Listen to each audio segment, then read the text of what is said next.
I don't know. It should be there. We'll figure it out, right? I mean, it is that 11 o'clock starting time, so I'm guessing we'll be good. And I'm going to ramble for like 2 more minutes until it starts going. But I believe in everybody because it says we're live. So welcome into the Preacher Cast, everybody. Season 2, episode 9. Welcome in. We have a missing member of this normal panel, but it's okay. He'll be back one day soon. I'm sure of it. I miss him already, though. As you guys know, I'm the Big Papa Matt here, taking over for the night. And I have 2 amazing cast members with me as well, as Jack is on the 1 and 2s in the background. Mr. Malice handling business for us. So if you would super introduce yourself, say hi. What up, people? What was your kind of initial reactions to the episode tonight, Super? Oh my God. Deal. Yeah, I like that. Reaction. Just from the start to the finish, just like, did I just watch what I think I just... Yes, I did. Yes, I did. I even rewound a couple times and was just like, yeah, that's what I heard. That's what I heard. Okay, here we go. There you go. And speaking of the main man, BCon, what up? There's his normal greeting for y'all. I tried to do my best to mimic that one. And then our resident comic aficionado of Preacher, Mr. Mess, is joining us as well. And we're super pleasured to have this gentleman here. Mess, what'd you think of the episode, my man? Back on track because last episode was good, but this is getting us. We had Great Air Star and then hell, and then back on to like. Yeah, the season's back on track with this episode. I'm in. Yeah, I definitely think it was much better than what we had the last episode. Definitely 100%. Was it one of the best? I don't know. We'll talk a little bit about it. My big thing though right now is I'm ready to start cracking open these comics and get into this. And you know what? We'll worry about the phrasing later, but I appreciate the chat room watching for us. So one of the big things though is, with the comics, Mess, where are we at with this? I mean, are we kind of sticking on track? Are we still really early on in the books? Like, where are we kind of at, kind of chronologically, and where are we at as far as being on the right track here with this books? We're still very early on in the story in terms of having to deal with the Saints. On being on the right track, the characterizations are spot on. Hoover is exactly what Hoover's supposed to be. Featherstone is exactly what she's supposed to be. Airstar is exactly what he's supposed to be. So the only characters that really are a little off track is Tulip and Jesse. Yeah. They're just a little off track from where they're in the comic. Cassidy's where he's at, and I love that they're pulling in a somewhat side story that happened with Cassidy by mixing it in with his son. So yeah, I love Seth Rogen. The guy's. He said that they're going to do everything as true to the comic as possible, and if AMC says no, which they haven't said no to him yet, he'll do it, and he's doing it with the. No, I think he's letting them. I think they're letting these guys run wild with it, and I love it. I really do. And to hear that Jesse and Tulip are a little off track, that doesn't surprise me a whole lot because, it's the main characters, and they kind of have to make them their own a little bit, and they got to kind of create that story. And AMC, they've got a lot of comic book material in their series, and it's one of those things where they've taken some liberties with quite a few of the characters, and to hear that doesn't surprise me at all. So, well, cool. Let's talk a little bit about the episode if you guys are ready, man. So we start off here, and it's kind of one of those things where we start off, it feels like a nothing type of scene. It really does feel very starting us off. It's just kind of moving, but we get like a really quick snap out of Tulip, like really early, right? Like she kind of loses her stuff there, if you will. What do you guys kind of think of this? Like, what are these reactions? I mean, is she kind of losing her stuff? Is she just kind of reacting to what's going on? I mean, what do you guys kind of think's happening with Tulip here? Well, she's reached the part from PTSD. She's paranoid. I mean, absolutely freaking paranoid. She's seeing shadows where there's nothing. She shot the guy at the end, and he clearly had nothing on him. He was pretty, we're not going to lie. I mean, but, and she's gone into that next phase of the PTSD cycle, and she's hit the paranoia streak. Okay. What do you think, Mess? She's a crackhead without the crack. All right, yeah. No sleep will do to you. Absolutely, no sleep will knock you out. It's definitely going to be a tough one. you know, it to me, it seems like she's very much needing attention right now. Like there's all these different things going on, and we had another man join in. Yeah, what's up, my man? Soars is in. Everybody, say hi, wave around to us. We just literally started going here, man. We're talking about our first kind of scene here where we got Tulip coming in, and I was just kind of letting everybody know where I'm kind of at with that. I think she's needing some love, she's needing some attention right now from the group, and she's kind of lashing out for it. Yeah. Although Jesse did pay her a little bit more attention, at least this episode, in regards to the previous episodes. Like he actually was talking to her, and he used his power on her, which I don't know, good, bad. I don't know if he's going to face repercussions for that later. But of course he is. I mean, he's totally going to. Do you think she wanted that though? Do you think she was needing him to just make this go away, what she's feeling right now? Do you think she wanted that moment where she knew he could take it away with just those words? Was she trying for that reaction out of him? Maybe, but I think she was looking for him to handle it a normal way. Ian?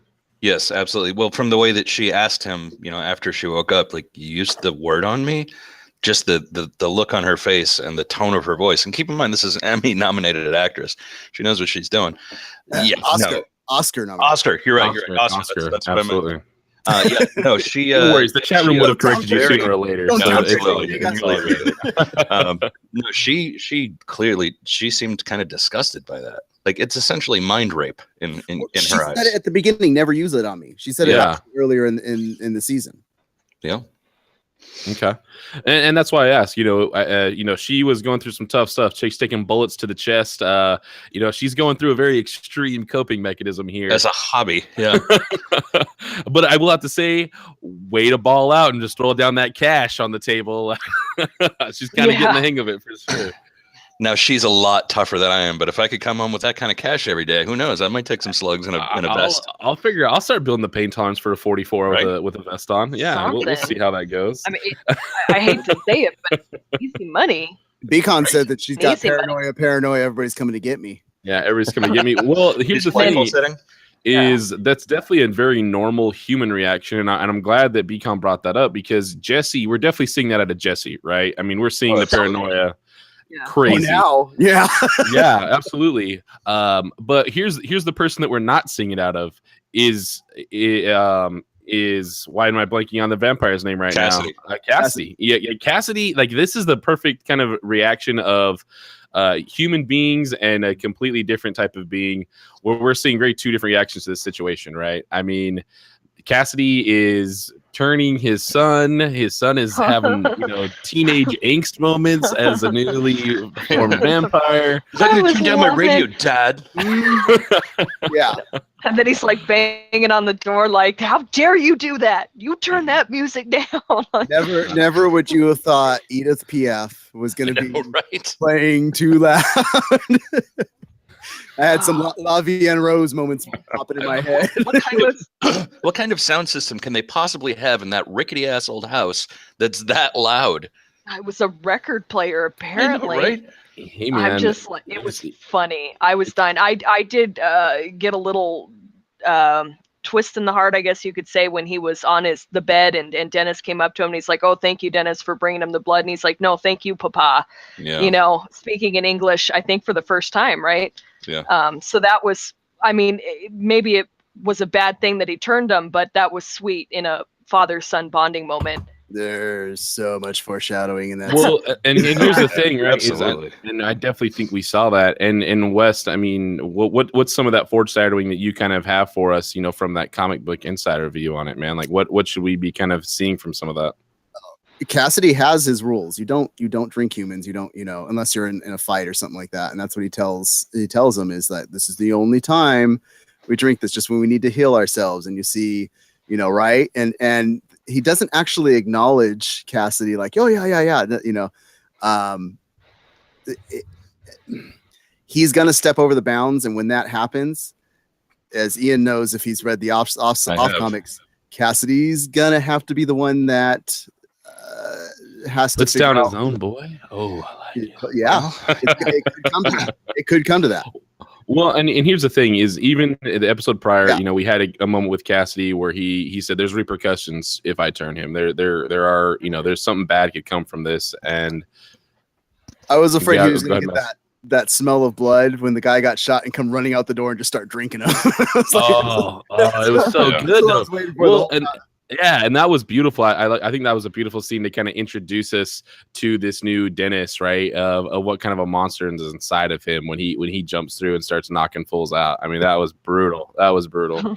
Speaking of the music, our producer or Timothy in the chat is asking if they had a hi-fi record player, and yeah. So. Well, it's just the French have amazing, record players. Let's go back to Saving Private Ryan, where they're blasting the same song in the streets, right? So it's definitely. I thought that was just kind of for me personally watching it, I've read in the comics or anything like that.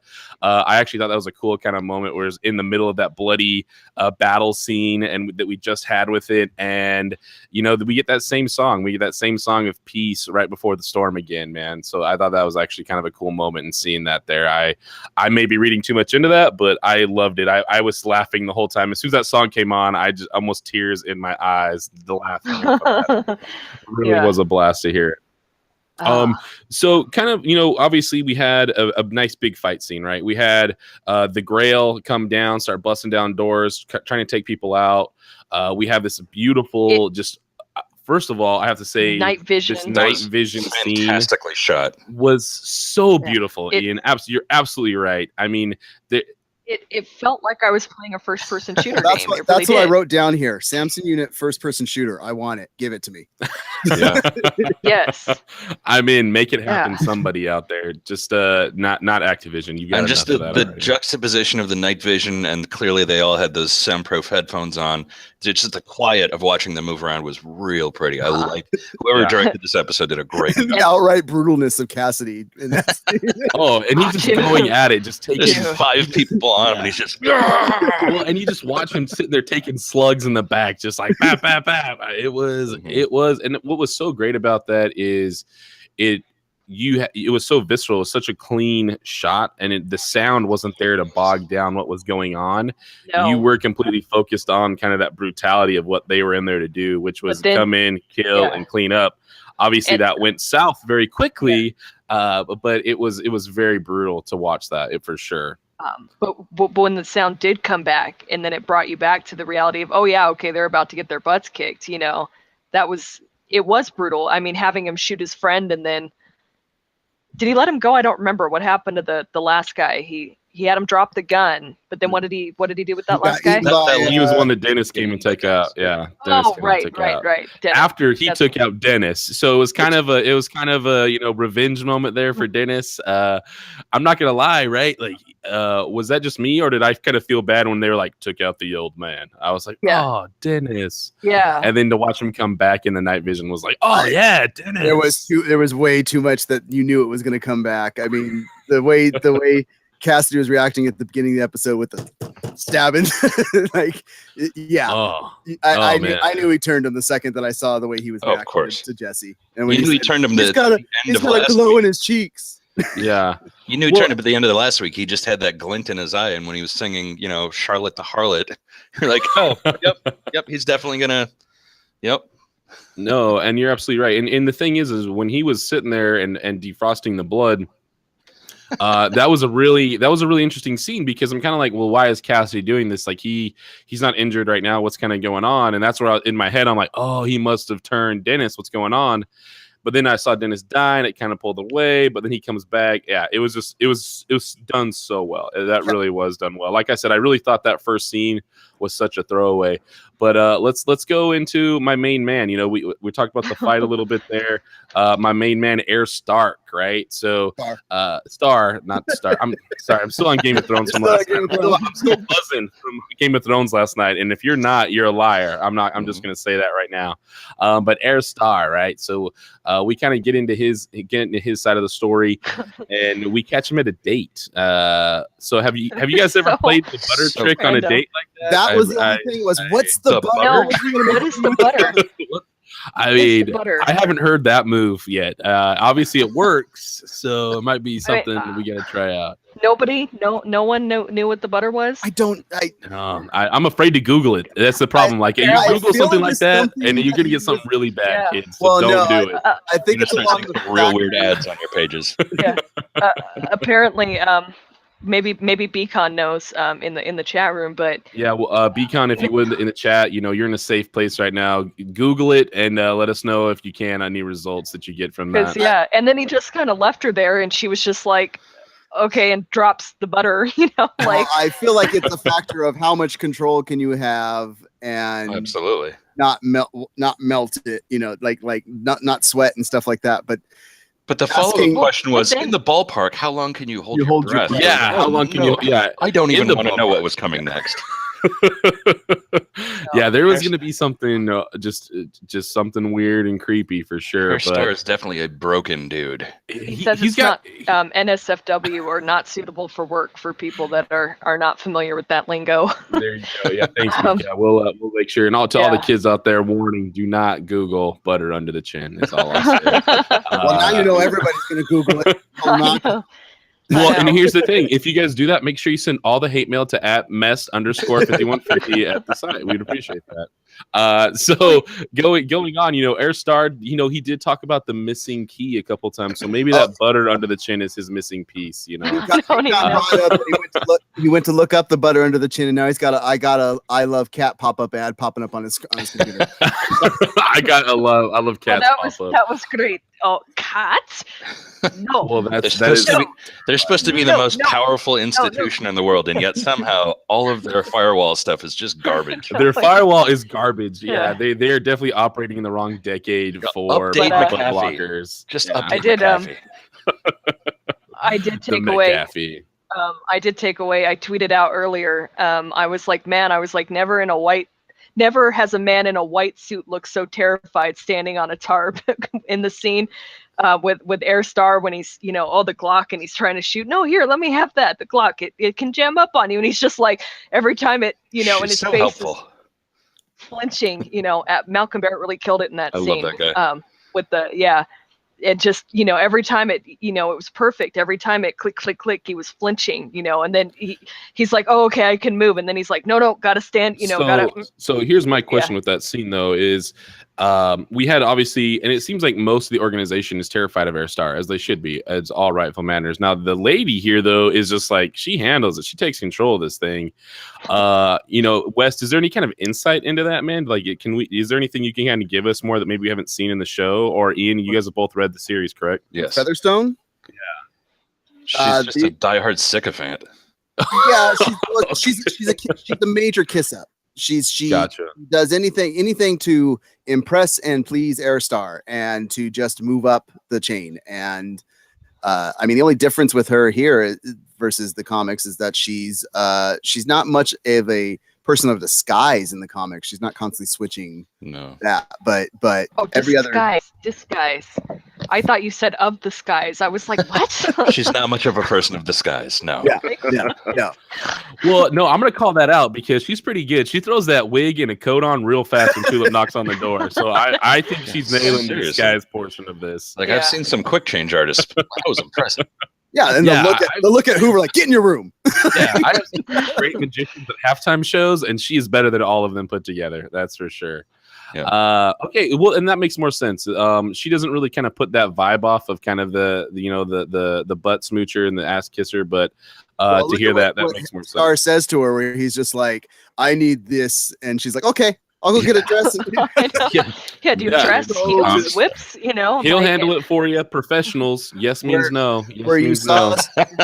where you saw Star, where he doesn't really believe in this. It's just being part of that group that he wants because of how powerful they are and stuff like that. She 100% believes in everything that she's doing and wants to do everything for that society. Did I catch that they vaguely revealed the purpose of the Grail in this? At some point, they referenced the child. Yeah, they do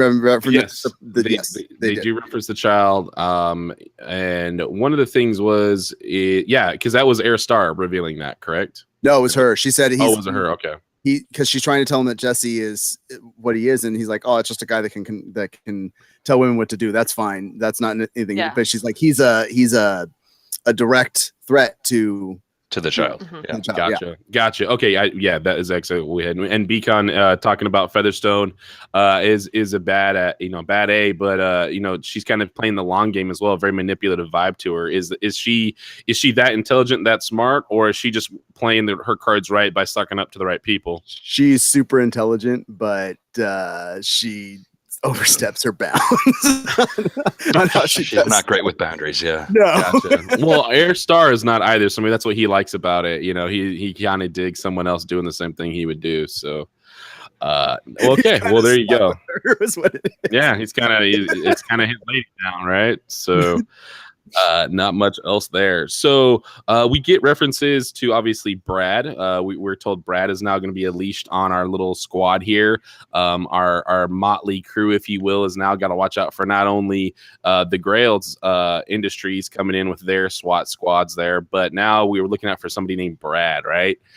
And Brad, I kind of felt bad for all those cops. The cops. Do those cops get shifts off? Like, were they able to swap out? Because it was like a week later, and they're all still reporting the same routine. Like, did they get to go home? Yeah, I think those shirts were looking a little greasy, so I'm going to say no. I'm gonna say no to them being able to go home and address whatever was going on there. Jesse definitely did have him quite the squad, and that's where we see some of his psychosis starting to take place, right? That paranoia, but rightfully so, right? He knows they just went and wiped out a whole team of these white suits again that he's already had encounters with. Now the rest of the team is seeing these folks as well, and then we get some big naked guy rolling up with a mask on. Oh, yeah. Welcome to New Orleans. Yeah, New Orleans, dude. Nolans, what's up? I have been there. That is no joke. They will just, you'll be walking, the street will be empty, and you'll turn a corner, and you'll just be like, whoa. Didn't need to see that. Sometimes you had to walk down Bourbon Street just like this. Don't look in the windows. Don't look at anything. Just walk. Man, I need to go to New Orleans. It's great. I want to go back now that I'm over 21, because when I went, I was only like 16, 17. So I don't think I got the full experience, but I did have, it was still fun, but I would like to go back and experience now that I'm over 21. Yeah, well, and that's the thing. I haven't been yet. I'm about 9 hours away drive time for myself from out here in Dallas to New Orleans. So I'm definitely looking forward to going checking out. I just had a buddy that was out there. Shout out to my boy Kenny G. He just recently was out there. So one of the things, and BCon's bringing it up, he's kind of jumping the gun a little bit. Hey man, I'm not a frog. You're not a bunny. Stop jumping ahead on me, BCon. Stay in the chat. We'll talk about that in just a sec. But one of the things is we did have those reactions from Tulip. We talked about a little bit, why'd you use the powers on me? What are you seeing here? We see the play with Cassidy and his now son, who's now been turned. That was such a weird moment to watch an 80-year-old man being taught like a baby how to kind of drink and eat. It was very weird. Is that a relationship? Cassidy didn't burp him afterwards. Yeah, is that kind of a relationship like that they see that in the comics as well, or is this kind of just for the show? Just for the show. This is yeah. Okay. Yeah, I don't remember much about him having a son in the comics.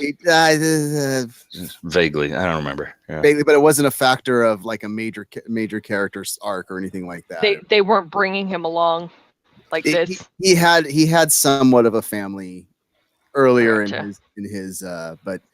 Well, and the reason why I ask is it feels forced. Like this relationship feels forced to me in the show. It is. It feels like a total filler for Cassidy's development as a character, and it bugs the hell out of me to tell you the truth. They needed more for Joe Gilgun to do. Yeah.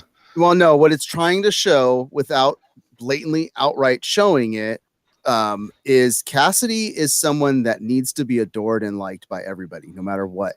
He has to have that. People want him to be around and and so the factor of him turning his son because his son was dying and was hating him and stuff like that. It's once again, he didn't do it to help his son out. It was self-gratification for himself because he needs to have that. Yeah. That's a great point for sure. But my thing is they were already doing such a great job of building up the fact that he needed that love and attention from Tulip because of their interactions in the first season. Why not keep going off of that? Like, I think my thing though is we would see that breakdown of Tulip so much better, I think, if we saw it kind of coming from her from all sides, where she's being a little bit ignored by Jesse, she's being hounded by Cassidy, and she's having trouble dealing with this stuff on herself. And I think that would have helped her character out as well if we would have focused there. I think it kind of played this way too, because Cassidy was sort of ignoring her as well. He was too busy focused on the dentist thing. But once again, this is the difference where I said that the main characters are the ones that are completely off their path, because Tulip is not like this in the comics. She doesn't have this. She does much later when some serious crap hits the fan. Crap goes down. And because of loss that she has, she goes into a major hole and spiral, which I'm wondering if that's why they're adding this into the story, so that she goes so that spiral even looks even more epic. If she it's kind of the straw that breaks the camel's back when that moment comes up. And I swear to goodness, Mess, if the S literally hits the fan in this show later on, I'm coming after you, bro. Way to spoil that for anybody. Have you seen the house they're living in? It might help. It might, yeah. You know what? That might put some paint on the walls that could cover up those holes, man. Yeah, because Seth has said they haven't said no to what he can do. He literally have that happen. Let's literally throw some of that at the fan. I'm into it. So one of the moments that, and BCon mentioned it in the chat, and it was something that I really wanted to talk about, because we saw Tulip kind of hit the loose tile, but then we cut away. She didn't even notice it. Yeah, obviously we don't. She does not discover it, because later on in the movie, she's actually, or in the show, she is looking for another gun, right? And if she would have actually looked in the hole, she'd had one of the best guns that's ever been put down. But what do you think? I think that was some just good foreshadowing, where she's out looking for a gun that she just walked over. Yeah. I'm actually looking forward to seeing her dive into that hole there. Phrasing, whatever. But I'm looking forward to it. I love the apartment so wrecked and trashed, like we were talking about. That you didn't even realize that the tile being completely, didn't affect her. She's just like, oh, it's just another, it's just another broken piece. It's just funny when she was bringing in the new fridge. It was like crap. Ooh, shiny. Yeah. And even now it's so out of place, where there's this beautiful stainless brushed steel fridge in that kitchen, while everything else is just bloody and messed up and all around it. So it really is. So I think BCon's onto something too with Tulip. Tulip needs to feel. Ever since losing her child, which is why she's reckless, and now it's more so with the PTSD side of it. Cassidy also needs to be loved and adored, like you had mentioned, Mess. So, and then he talks about Jesse needing to have control, and that's absolutely right. You're 100% right, and all of these things are being acted out very well currently. They're all stepping on all of those themes for these characters. I'm just at a point right now where it sucks that Cassidy's development has to be around Dennis, and it kind of sucks that Tulip's development isn't more with those two gentlemen in those rooms. Like, I think we could be diving into those three characters and spending a lot more time with those three characters if we didn't have some of this weird filler around it with those things. The reason it's around... Go ahead, Ian. It seems like they're kind of setting up that she's going to be hanging out with Featherstone at some point. Oh, yes. Absolutely. Featherstone is the inn, The reason so they're kind of separating her from the main two in order to make that realistic. Yeah. Well, the reason Cassidy's development has to be around Dennis is if there's trying to stick somewhat with stories that are going on within the comics during the New Orleans type arcs of story, Cassidy's not really doing anything. He is actually in a side story where he's off with another vampire clique and stuff, and having this experience with another vampire for the first time, because he hasn't been around anybody. He hasn't known that there's any other vampires out there for the longest time, which they definitely foreshadow that that's not the case in the series here, because he called a vampire to ask thoughts for permission or something. Yeah. So it's a completely different, another little different way of telling the story, but absolutely. Well, and it's not far off from the normal. Well, and I'll say this: it's very different from the normal vampire kind of dichotomy, where vampires are always cursed to watch loved ones and everyone else around them die before they're able to die as well, and they have to watch those people die off. Where most vampires, what they do is push everyone away. and keep everybody at arm's distance, where Cassidy needs that love from everybody that he's around. He needs them to want him and like him and love him. And that's where his character, and I really love his switch on kind of that vampire role, is rather than being this dark, brooding, nasty kind of guy, he wants everybody to love him and who he is and what he's doing. So he's still got a little bit of the brood, though. He can brood when he needs to. He does whatever it takes to try and get that love and care, whether it's good for the person or not. Absolutely. Yeah. 100%. And when somebody starts calling him out on his crap a little bit, you can see he as you saw with the scene where he started jabbing that blood, when Jesse was kind of getting a little bit like, this is why we're doing what we're doing, this is what we need to do, and starting calling out Cassidy a little bit, Cassidy started getting a little annoyed. And don't want to go too far. You should just dive right in. Wet mess, just plug the nose, buddy. Dive right in the side. So obviously we have now one of the more, I wouldn't say graphic scenes in the show that's put out, but once again, I've talked about on this show quite a few times, is they make it just so uncomfortable because they leave you in a moment for a little too long. And we had this wonderful, creepy, weird scene of no means yes. And I know it was so awkward because we kind of had awkward. This miscommunication at a certain point, but Airstar just kind of, he kind of rolls with the punches, if you will. Yeah, well, they cut out. The screen goes black, and you hear him go, "Oh," and I'm thinking, okay, that's it. That's the scene. You know what's gonna happen. They're not gonna go to it, and then they go to it, and he's on the desk, and I'm just like. But after seeing that whole training montage of him becoming part of the Grail, like, there's nothing that guy hasn't put up with before. Absolutely. No, 100%.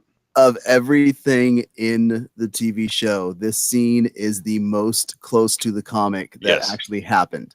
Really? Because Okay. Hoover is a screw-up beyond all screw-ups. Always incredible screw-up. Everything. And the fact that they ordered the wrong professionals. Yeah, it happens the exact same way in the comic. The difference here with the show, which I wanted Seth and I know, absolutely Seth and Franco to play the sex detectives. But just picture that scene with those two. No, that's the keyword. No means yes. Yeah, it would have just been way too good. I asked that at Comic-Con, and Seth said that was way too close to life if they would have played. Yeah, absolutely. But no, this exact scene plays out this way. The only major difference is Airstar puts up more of a fight. It's the afterwards that he is now ruined to the factor that women nothing is right for him anymore because he doesn't. And so you don't get that from the scene because he's kind of just like, okay, yeah, we'll just go along with it. And he gets a little pat on the back as the professional leads. And it's a completely different, telling of how it goes. He gets an attaboy, Well, and here's my thing is, as I was watching it, I'm kind of like, well, no means yes. Like this is what he wanted, right? Like this is what he normally does. This is the normal setup. But obviously, from the other side, my two comic guys over here telling me, no, this was a much different scene. As far as it was close, but it could have been something much deeper, more, much different as well. So it was. Actually, I'm gonna take that back. I'm gonna, phrasing is always an issue with us here. I'm gonna take that deeper phrase back. So it was very much is it road trip or the scene? Did I say 2 fingers? I meant 3. I meant better make it 3. Better make it 3. It was very much that where it's like once it happened, oh, I like this more than anything. There you go. And now you've ruined me for life. Is how he looks at it in the comic. In the comic, he looks at it as like, you've literally ruined me for life because there's nothing. But here in the show, it was like, oh, it's just another thing, Nothing will fill that hole in his life anymore. Right. All right, good to know. It was funny. It was funny in this regard. It was funny because it's like it's not even happening behind him. He sees the name and he's like, oh, the missing piece. That was one of my things, was like how casual he was about it, where he's like, I'm just gonna read it. I'm gonna read a report now on Jesse Caster. That's why I thought it was kind of the normal thing. Like that's why I just thought it was maybe his normal setup, because he just was so casual about, I'm gonna do whatever else I gotta do here tonight to kind of past. Yeah. The amount of things that happens to Airstar because of Hoover's screw ups, this is the smallest of them. I know. Okay. Wow. All right. That's funny. Man, That's maybe interesting. Airstar is regretting not pulling the trigger on that Glock now. Okay. Yeah. Good to know. But I was almost, when he was looking at the desk, I was almost just waiting for him to do the thing, like when the old man read the book and then they flip the page and then they flip the page. I was almost waiting for him to do that. He was so blasé about what was going on. My big thing though is what could have really took that scene over the top for me and maybe made it more of a point for you, Mess and Yin, where you guys are talking about how he never can go back after that moment, is if you would have brought like one of those circle balloons when he went and sat down next to Jesse. I was really waiting for that moment. Like I was just waiting. I was like, there was such an opportunity for a great joke here to have him sit on that stool with the circle balloon. I can't remember, Ian. Doesn't that kind of happen in the comic? Doesn't he kind of like for about a week or so? He's just because things have gotten wrecked. Yeah, there's definitely physical after effects in the comic. Oh man, we're just tiptoeing around. I love how we're doing a great job here, everybody. I appreciate you guys. Thanks for sticking with us, everybody. Did I say that they wrecked him? You did. You absolutely did. And it was phenomenal. That's why I said I am loving where these conversations are going. But yeah, so moving past that, absolutely. One thing though, because we did get. I'm guessing this is a nice foreshadowing piece that we saw with Airstar. Though he had the pamphlet for Angelville.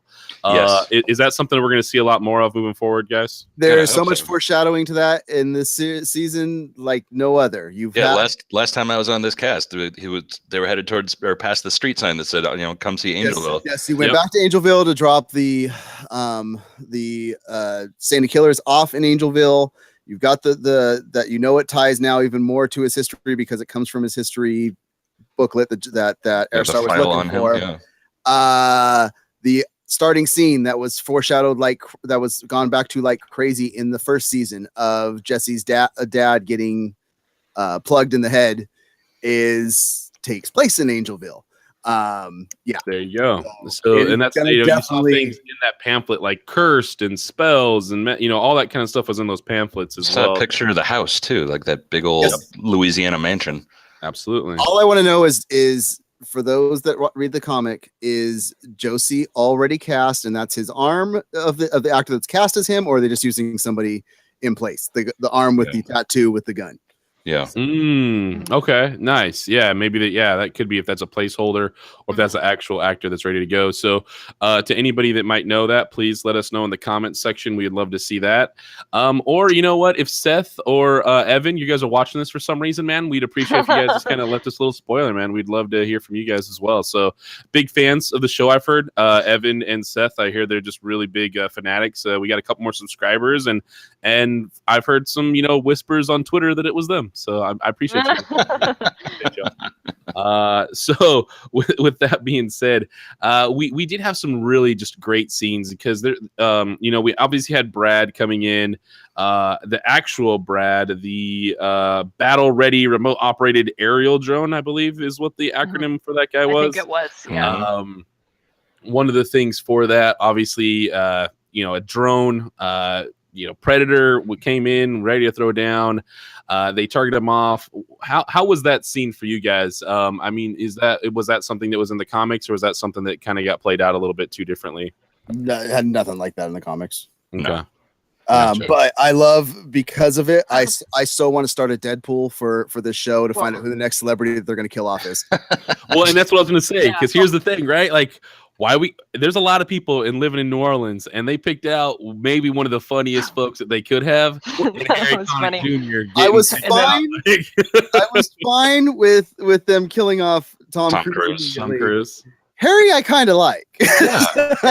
Well, my thing is that I don't think there could have been a better laugh of somebody getting killed in New Orleans than a Harry Connick Jr. Right now, when you think of New Orleans and you think of a celebrity from New Orleans, he's the most prolific one from that. But the thing is you could have put any football player on that list. You could have put any major athlete on that list. You could have done something like that. And they went with the wholesome, nice, greatest smile in the country, Harry Connick Jr. And they took him out, man. They did. And And I don't think they know yet because Tulip missed it. Tulip turned around and missed the missile going by and hitting the house. But I think that scene was remember what Mess was saying earlier, that you saw the difference in commitment. Featherstone was willing to stay there and die. You know, like what greater honor is there to stay here and die if we get blown up? And Hoover was like, I think I would like to get the F out, please. You know, like he wasn't willing to die for the cause. Like he gave her some serious side eye. Like, I know. Really? Yeah, he was definitely questioning his love for that lady. That's for sure. Yeah. Yeah. Oh, getting back on the tarp. That was so funny when he pulled out the Glock and he's like, I love you. And she's just like, no. No. Denied. Get out of here with that. Get out of here with that. Denied. So, and we, you know, we're kind of all over the place. You know, like I said, I'm not normally hosting, but I'm having a great time tonight. Because Ian, you put it in the chat, and I have to agree with you. One of my favorite kind of moments, and because we talked earlier about just phenomenal directorial in this episode. Yes. Another just fantastic moment was them kind of trying to faking us foreshadow with the cleaner in the room, you know, and that's who I thought Brad was going to be. You know, that's who I was thinking we were going to see there. That's what I thought too. But when Jesse starts going down a little bit, yeah. Well, there's the whole walk up. You know, that he shows up at the gate. He's got the big case, and you know they do the low angle shot, and it's very ominous. Yeah, and then you see him open up the case, and it's cleaning stuff. And you're like, okay, well, at some point though, he's got to pull a gun out. And then you know, you see the shot of Jesse walking down the stairs. You hear the gunshot. And of course, the way that they shot that makes you think, okay, did that guy just shoot Tulip? And then of course not, because Tulip's whacked out right now. Absolutely. Yeah, no, absolutely. And once again, they're doing a decent job of kind of starting with her psychosis and having her paranoia take a hold of her in this show. Obviously, you know, we've talked enough about it where we could be doing more, we could be doing other things, but this is one of those things where she's usually very good about not hurting anybody besides people that are coming after her, and for her to just straight go after a guy and throw a bullet in him. That's very new for her. That's very different for that character as well. Yeah, when she realized that he didn't have a gun, there was a spray bottle. She kind of like, she's like, well, I guess I'm gonna go keep watch. But I was kind of thinking like, what's she supposed to do? Say, whoops, sorry.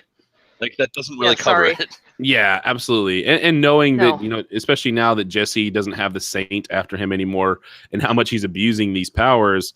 You know, really, what's the repercussion of it? You know, why even care for that moment, right? If she's really kind of the hardcore person that she can be sometimes, like, why even care? And to watch her kind of have that moment where she's not questioning herself that's something very new for that character, because she is so confident, she is so headstrong, and it's kind of weird to see that for sure. So, really, the last kind of thing I want to talk about, and once again, he keeps beating me to the damn punch over here. I have my notes, BCon. All right, I've got my notes with me, man.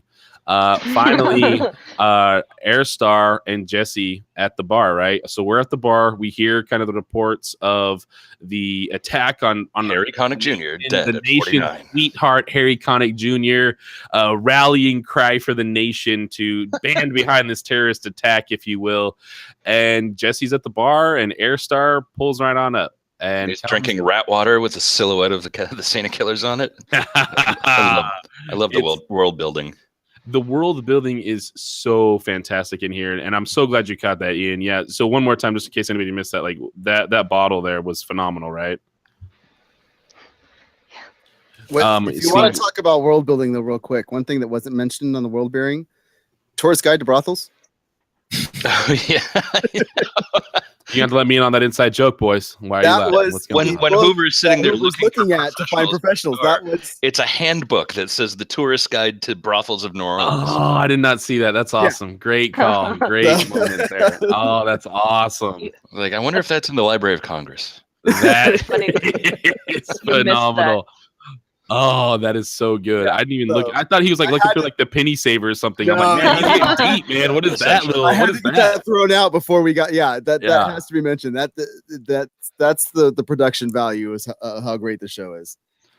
It really is. And we've talked about it so many times on the show, are those small details of this show and the small things that make this world so rich and engaging and just fun in general. I mean, for this show being as serious and bloody and gory and over the top as it can be, I find myself every episode having moments of just laugh out, gut busting laughter because of the little things they do with that. And one of those, seeing the bottle with the saint on it, things of that nature. Like those are just little things like that I love seeing in this show. And now I have to go back and before I hit bed tonight and see the tourist guide to the brothels. That's phenomenal. That's funny. So, that's totally, and that is probably something you would totally see in New Orleans. I'm having a little bit of a starstruck moment, so I can come in really quick for us. If for some reason you are watching, thank you so much. But Malcolm Barrett actually liked the tweet about us going live on the podcast today. Nice. Talk about this. So if you're checking it out, Malcolm, thank you so much. I mean, doing it right as we're actually going live, that's awesome. Appreciate you, Malcolm. Yeah, you're fantastic on the show. But I'm glad that I love that guy. Well, and here's the thing. I gave a shout out to, Evan and Seth earlier, but Malcolm, shout out for you, man. Thanks for joining the show, liking and subscribing, man. Appreciate you. Better off Ted. You're more than welcome in the chat room to talk to us about some of the stuff. Absolutely. Maybe we'll have you on the next advertising that we run for the, for the show. We'll have you help us plug something for anything else we got out there. And one of our big final guys here was the Airstar and Jesse finally coming together and meeting at the bar. Obviously, there was not a lot said. Did you guys kind of catch that dialogue? What was that at the end there? I couldn't tell if they had planned something, like if they had planned to meet up, because he said something along the lines of "I came alone." He was probably just he knows he's dressed like all the others. He knows he's one of the right. I think he was just stalking him, and but the last line was, "I heard you're looking for God," and then I think it pulled. Phrasing, but the camera pulled out on that scene, and you were left with Jesse's face of, I don't know, wonderment, or is this going to be another false lead, or is it another trap? And that's where it left off, was on him, just saying, I heard you're looking for God. Yeah. So did you notice how Airstar threw down that whiskey like it was lemonade? Like a champion. Like there's a reason why he's one of my favorite people, because he's just does he even have any throat lining anymore? I mean, honestly. We didn't see that part of the scene. We did not. There's a reason why they cut away. So let's put the explanation to this scene with him. And that's the thing I want to, how they left us with a little bit of nothing. I'd like to get a little bit more into that, if you guys don't mind. Yeah, with knowing the comic books. Airstar brings up the factor of the missing puzzle piece and stuff like that. Once again, when he sees Jesse's power, he doesn't see it as a power. He's not to him, it's not an actual power. He didn't see it actually in work. He's watching the video and he sees and hears Jesse talk about that there's no structure. You need a leader. You need da-da-da. This is exactly the same mindset that Airstar has. Well, he says there's no God, right? That's the big thing. With no God, there's no structure. Well, he said the God is missing. We have to find God. Yeah. And with no God, there's no structure. But he implements that part, that there's no structure, that you need a true leader, da-da-da, all that stuff. That's what Airstar believes as a character as well. You need structure, you need proper leader, all that type of stuff. So now he's seeing a common with Jesse. And if there's any truth to this power, he now has somebody to give him that structure and control and stuff like that. So he's going there to try and strike up a partnership and help Jesse achieve his goal. Well, has he now thought of a way to use Jesse's power? Is that what it is? I mean, did he not see a use for that before, and now he's kind of noticing that now? He didn't see that it was actual real. All he saw was him telling Tulip, sleep. Gotcha. To sleep. For all he knew, he could just be a really great hypnotist and have Tulip under a spell. That's what he said. Telling a woman to do something is because he orders women around all the time, and they just do what he says. Since when is a woman doing what she's told by a man considered a superpower? Yeah. Yeah. No, that's his mindset. Yeah. Now, after looking through his file and seeing history and things like that, now if he's seeing that there's the potential power there, this can actually feel that what Star is looking to actually do with the Saints and stuff like that. Because Star is still not even close to the top of the pecking order in the Saints. He's the leader of a division, but he's not. There's a lot more above him right now. So well, and you know that because he even says to the girl, the senator, the governor's daughter, whatever, you know, I'm a leader of one of the most powerful organizations in the world. He did not say he is the leader. He did not say he is the owner, the man, you know, anything like that. He said he's part of. I'm a part of. Yeah, that's. I think that was his exact phrasing of that. Yeah. So you know that there's more out there, something bigger and nastier than even Air Star is for sure. Gotta be pretty nasty. You don't know how true you are. Oh, I know I'm all over it because here's the thing: is I can read foreshadowing. What I love about this is I'm enjoying the surprises I've been getting. But they're leaving hints and clues all over for us. You know, that's what's been really good. Just the wording of bigger and nastier. Perfect, awesome. We're killing the phrasing tonight, ladies and gentlemen. You are all very welcome for this. It's not even phrasing. You are 100% correct on bigger and nastier. Yeah. Now I'm gonna have to go and read the books and see what monster Air Star is created in. I don't know. We'll see what happens. Nice. So for you guys, if you would, one way I kind of want to, change this up a little bit. Give us your exact favorite moment of the episode tonight, and what made that so good for you. Go ahead and start us off, Ian. I think you kind of touched on it earlier with the just the direction of the episode in general, but specifically the walk up of the cleaner and the fact that we were manipulated into thinking that he was going to be one of the Grail folks. I thought that was wonderfully shot, wonderfully cut together. I thought it was great. Nice. And what's like a prediction for next episode for you? What would you like to see in the next episode or so? I'm a blank slate with it right now. I trust where they're going with it, and I think that as long as they remain true to not even necessarily the details of the books, but just the spirit of the books, I'll be happy with it. Awesome, man. What about you, Sarah? What was kind of your favorite scene, and what are you hoping to see next? My favorite scene that was shot was definitely the night vision fight. Just the way it was shot, it was epic, and I'll never forget it. And as far as what I'm looking forward to next week, I'm really hoping that Airstar and Cassidy meet, because I think the two of them are going to have some epic dialogue. Nice. Yeah, I'm into that. BCon of the channel, the cinematography was always amazing, and the night vision scene, best of the night. I can't agree enough. That night vision scene, as far as was shot awesome. And shot for shot moment in this episode was absolutely phenomenal. Mess, what about you, man? What was kind of your favorite scene, and what are you hoping to see next? Favorite scene was actually interaction with Star, Featherstone, and Hoover. And that was a great moment for sure. It had the best dialogue in that moment for sure. Well, the reasoning for it is, once again, I am a die-hard lover of the comic book. It was the comic that I always gave to people when they said comics are for children, and I said, read this. What a shock that must have been for them. Oh yeah, absolutely. Garth Ennis is a genius of a comic book writer. Archie has changed so much. The best Preacher story, in my opinion, was written by Garth Ennis. Nice.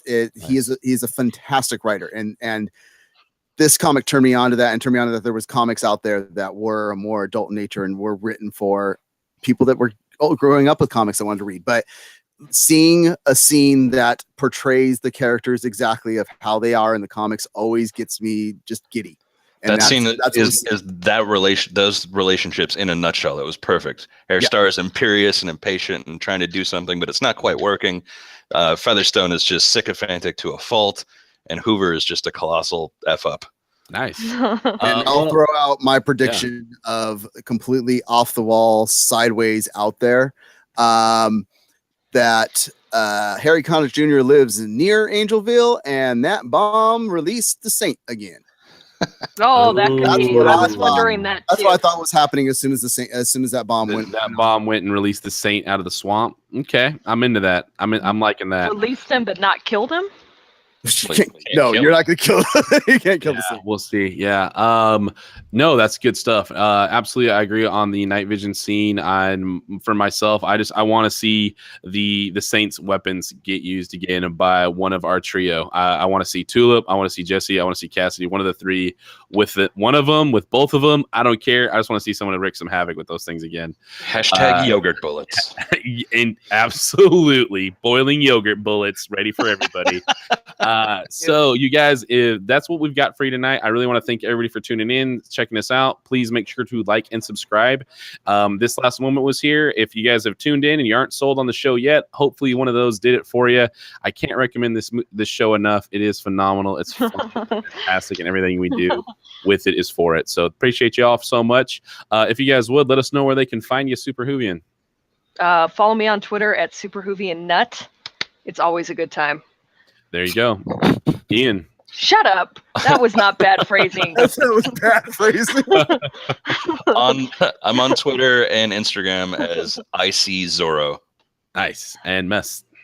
So you can find me in the book, the tourist In the guide, book? brothel professional. He's on a special as professional. Absolutely. He's I on was like the book, the phone book. I'm like going old school there, man. The phone book. Labor Day weekend is tax free in the book, so make sure to hit them up during that weekend for everybody. Are you listed under the wrong professionals? Oh no, I'm all the right production. You gotta ask that question. You can't afford it, Sarah. You can follow me on Twitter at @mest_Malice Corp. You can follow the website at Malice Corp, and you can follow this cast at MaliceCast. Absolutely. Way to please you, follow Mr. us. Big Papa. And we can, everybody, you guys know where to find me, the Big Papa Matt, man, on Twitter, on Instagram. You can also hit me up at Son of Maku, SONOFMAKU on PlayStation Network, as well as Snapchat. But let us know what you guys think. Have some fun. But don't forget my other podcast where we talk a lot about Preacher as well, the Nerd Mosh Pit. We'd love to hear from you there as well at Nerd Mosh Pit at Twitter and nerdmoshpit@gmail.com. I can't thank you guys enough for tuning in. I really do appreciate everything you guys do for us. Let us know what you think of the show. Give us comments, subscribe, like, all those wonderful things. Tell your friends and family, your enemies, hated rivals. Doesn't matter to us, but enjoy the show, whatever you guys do. Thanks a lot and have a great night.